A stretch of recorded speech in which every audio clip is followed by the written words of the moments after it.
Madam, ಈಗ ಮೈತ್ರಿ ಧರ್ಮ ಪಾಲನೆ ಮಾಡುವಂಥ ಅನಿವಾರ್ಯತೆ ಏನಾದರೂ ಸುಮಲತಾ ಅವರಿಗೆ ಬರುತ್ತಾ? ಈಗ ಟಿಕೆಟ್ ತಾವು ಹೇಳ್ತೀರಿ, ತಾವು ಉಳಿಸ್ಕೊಳ್ಳಿಕ್ಕೆ ಪ್ರಯತ್ನ ಮಾಡ್ತಾ ಇದ್ದೀರಿ ಅಂತ. BJP ಸೋರ್ಸ್ ಏನು ಹೇಳ್ತಾ ಇದೆ, 3 ಕಾನ್ಸ್ಟಿಟ್ಯೂನ್ಸಿಗಳನ್ನು ನಾವು JDSಗೆ ಬಿಟ್ಟು ಕೊಡ್ತಾ ಇದ್ದೀವಿ ಅಂತ. ಅಂದರೆ ಆಫ್ ದ ರೆಕಾರ್ಡ್ JDSನವರು ಏನು ಹೇಳ್ತಾ ಇದ್ದಾರೆ, ಮಂಡ್ಯ, ಹಾಸನ ಆ್ಯಂಡ್ ಕೋಲಾರ ಅದು JDSಗೆ ಬರ್ತು ಕೊಡ್ತಾ ಇದ್ದಾರೆ. ಅಂದರೆ JDS ಕ್ಯಾಂಡಿಡೇಟಲ್ಲಿ ಡಿಕ್ಲೇರ್ ಆಗುತ್ತೆ ಅಂತ. ಸುಮಲತಾ ಅವರ ಭವಿಷ್ಯ ಏನಾದರೂ ಅತಂತ್ರ ಆಗುತ್ತಾ? ನನ್ನ ಭವಿಷ್ಯ ಯಾವತ್ತೂ ಅತಂತ್ರ ಆಗಲ್ಲ. ನನ್ನ ಪ್ರೆಸೆಂಟು ಚೆನ್ನಾಗಿದೆ, ನನ್ನ ಪಾಸ್ಟು ಚೆನ್ನಾಗಿದೆ, ನನ್ನ ಫ್ಯೂಚರ್ ಅದಕ್ಕಿಂತ ಚೆನ್ನಾಗೇ ಇದೆ. ಅದರಲ್ಲಿ ನನಗೆ ಯಾವುದೇ ಒಂದು ಅನುಮಾನವೂ ಇಲ್ಲ, ಭಯನೂ ಇಲ್ಲ. ಫಸ್ಟ್ ಆಫ್ ಆಲ್ ಈವರೆಗೂ ಎಲ್ಲ ಕಡೆ ಓಡಾಡ್ತಿರೋದು ಬರೀ ಊಹಾಪೋಹನೆ. Take it from me.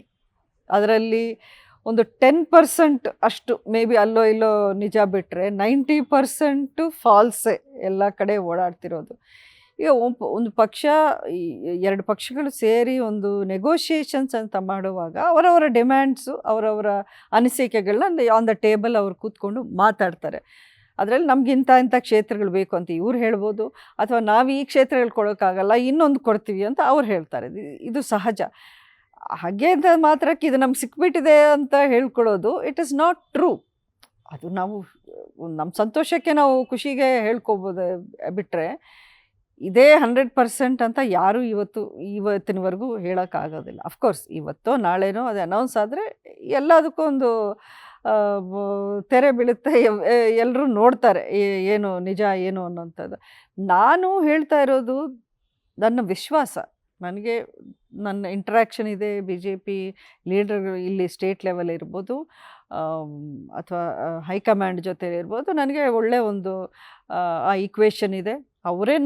ಅವರ ಮಾತುಗಳಲ್ಲೇ ಹೇಳಿರೋದು, ನೀವು ಯಾವುದೇ ದುಡುಕು ನಿರ್ಧಾರ ತಗೋಬೇಡಿ, ನಿಮ್ಮ ಜೊತೇಲಿ ನಾವು ಇದ್ದೀವಿ ಅನ್ನೋಂಥ ಮಾತನ್ನು ಹೇಳಿದ ಮೇಲೆ I have to believe that word ಅಲ್ವಾ. ಮೇಡಮ್, ಈಗ 2 ಆಪ್ಷನ್ ನೋಡೋಣ. ಒಂದು ಟಿಕೆಟ್ ಸುಮಲತಾ ಅವರಿಗೆ BJPಯಿಂದ ಡಿಕ್ಲೇರ್ ಮಾಡ್ತಾರೆ. ಮೈತ್ರಿ ಧರ್ಮದ ಪಾಲನೆಗಾಗಿ JDS ನಾಯಕರುಗಳೆಲ್ಲ ತಮ್ಮ ಜೊತೆಗೆ ನಿಲ್ಲಬೇಕು. That is the first option ಅಲ್ವಾ. ಅಲ್ಲಿಗೆ ಮುಗೀತದೆ. ಸಪೋಸ್ ಸುಮಲತಾ ಅವರಿಗೆ ಡಿಕ್ಲೇರ್ ಆಗಲಿಲ್ಲ, JDS ಅವರಿಗೆ ಡಿಕ್ಲೇರ್ ಆದರೆ ಸುಮಲತಾ ಅವರು JDS ಅವ್ರ ಜೊತೆಗೆ ನಿಲ್ತಾರ, ಮೈತ್ರಿ ಧರ್ಮ ಪಾಲನೆ ಮಾಡ್ತಾರ? ಅಲ್ಲ, JDS ಅವ್ರಿಗೆ ನನ್ನ ಅಗತ್ಯ ಇದೆಯಾ ಅಂತ ಫಸ್ಟು ನೀವು ಕೇಳಬೇಕು. ಯಾಕೆಂದರೆ JDS as you said is already a strong party. ಅಲ್ಲಿ ಅವ್ರಿಗೆ ಬೇಸ್ ಇರೋವಂಥ ಪಾರ್ಟಿ. ಅಲ್ಲಿ BJP ಪಕ್ಷಕ್ಕೆ ಸ್ವಲ್ಪ ಪಕ್ಷ ಬಿಲ್ಡ್ ಮಾಡಬೇಕು, ಸಂಘಟನೆ ಮಾಡಬೇಕು ಅನ್ನೋ ಒಂದು ಉದ್ದೇಶ ನನ್ನದು. ಈಗ BJP ಸೀಟ್ ಉಳಿಸ್ಕೋಬೇಕು ಅಂತ ನಾನು ಏನಕ್ಕೆ ಅಷ್ಟು ಹಠ ಹಿಡಿತಾ ಇದ್ದೀನಿ? ನನಗೆ ಆಫರ್ ಇದೆ, ಬೇರೆ ಕಡೆ ನಿಂತ್ಕೊಳ್ತೀರಾ, ಅದು ಸುಲಭ, ನಿಮಗೆ ಇಷ್ಟೊಂದು ಚಾಲೆಂಜಸ್ ಇರಲ್ಲ, ಅಲ್ಲಿ ಬೇರೆ ಪಕ್ಷದ ಒಂದು ಡಿಮ್ಯಾಂಡ್ಸ್ ಇರಲ್ಲ, ಅಂಥ ಕಡೆ ನಿಂತರೆ ನಿಮಗೆ ಸುಲಭ, ನೀವು ಇದಕ್ಕೆ ಅರ್ಧನೂ ನೀವು ಅಲ್ಲಿ ಶ್ರಮ ಪಡೋದು ಅಗತ್ಯ ಇರಲ್ಲ, ನಿಮ್ಗೆ ಒಳ್ಳೆ ಹೆಸರಿದೆ, ನಾವು ನಿಮ್ಗೆ ಸಪೋರ್ಟ್ ಮಾಡ್ತೀವಿ. ಇಷ್ಟು ಹೇಳಿದ ಮೇಲೇನು ನಾನು ಸುಲಭವಾಗಿ ಗೆಲ್ಲುವಂಥ ಒಂದು ಕಾನ್ಸ್ಟಿಟ್ಯೂನ್ಸಿ ಬಿಟ್ಟು ಕಷ್ಟವಾದ ಒಂದು ಚಾಲೆಂಜಸ್ ಕೂಡಿರೋ ಒಂದು ಇದನ್ನು ಕಾನ್ಸ್ಟಿಟ್ಯೂನ್ಸಿಯನ್ನು ನಾನು ಏಕೆ ಹಠ ಹಿಡಿಬೇಕು? ನೀವೇ ಹೇಳಿ. ನನಗೆ ಮಂಡ್ಯ ಜೊತೆಯಲ್ಲಿ ಅಂಬರೀಷ್ ಅವರ ಒಂದು ಆ ಒಡನಾಟ ಇದ್ದ ಮಂಡ್ಯ.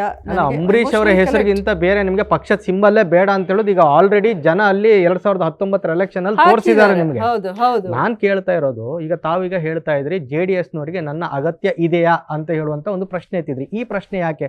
ಮೈತ್ರಿ ಧರ್ಮ ಅಂತ ಹೇಳಿದ್ಮೇಲೆ ಅವ್ರಿಗೆ ನಿಮ್ಗೆ ಟಿಕೆಟ್ ಆದ್ರೆ ಅವರು ಬರಬೇಕು, ಅವ್ರಿಗೆ ಟಿಕೆಟ್ ಆದ್ರೆ ನೀವು ಹೋಗ್ಬೇಕು. ಇದು ಮೈತ್ರಿ ಧರ್ಮ, ಇದನ್ನ ಪಾಲನೆ ಮಾಡ್ತೀರಾ? ಈಗ ಮೈತ್ರಿ ಧರ್ಮ ಅಂದ್ರೆ ಈಗ ನನಗೆ ಟಿಕೆಟ್ ಆದರೆ ಖಂಡಿತ ಅವರ ಪಕ್ಷದ ನಾಯಕರು ಯಾರಿದ್ದಾರೆ ಅವರ ಒಂದು ಲೀಡರ್ಗಳನ್ನ ಕರೆದು ಅಥವಾ ಸ್ಥಳೀಯ ನಾಯಕರನ್ನ ಕರೆದು ಈ ಥರ ಮೈತ್ರಿ ಧರ್ಮ ಪಾಲನೆ ಮಾಡಬೇಕು ಅಂತ ಒಂದು ವಿಷಯ ಯಾವ ರೀತಿ ಹೇಳ್ಕೊಡ್ತಾರೋ, ನನಗೆ ನನ್ನ ವಿಷಯ ಅಂತ ಬಂದಾಗ ಖಂಡಿತ BJP ಹೈಕಮಾಂಡೋ ಅಥವಾ BJP ಸ್ಟೇಟ್ ಲೀಡರ್ಶಿಪ್ಪೋ ನನ್ನನ್ನು ಕರೆದು ಈ ರೀತಿಯಾಗಿದೆ, ನಿಮ್ಮ ಸಪೋರ್ಟೋ ನಿಮ್ಮ ಕೋಆಪರೇಷನೋ ಬೇಕು, ಅಥವಾ ಯಾವ ರೀತಿ ನೀವು ಮುಂದುವರಿಸಬೇಕು ಇದನ್ನು ಅನ್ನೋಂಥ ಮಾತನ್ನು ಒಂದು ಗೈಡೆನ್ಸ್ನ ನನಗೆ ಕೊಡ್ತಾರೆ. ಖಂಡಿತ ಪಕ್ಷ ನನ್ನ ಯಾವ ರೀತಿ ಡೈರೆಕ್ಟ್ ಮಾಡ್ತಾರೋ ಆ ರೀತಿ ನಡ್ಕೊಳ್ಳೋಕ್ಕೆ ನನಗೇನು ಬೇಜಾರಿಲ್ಲ.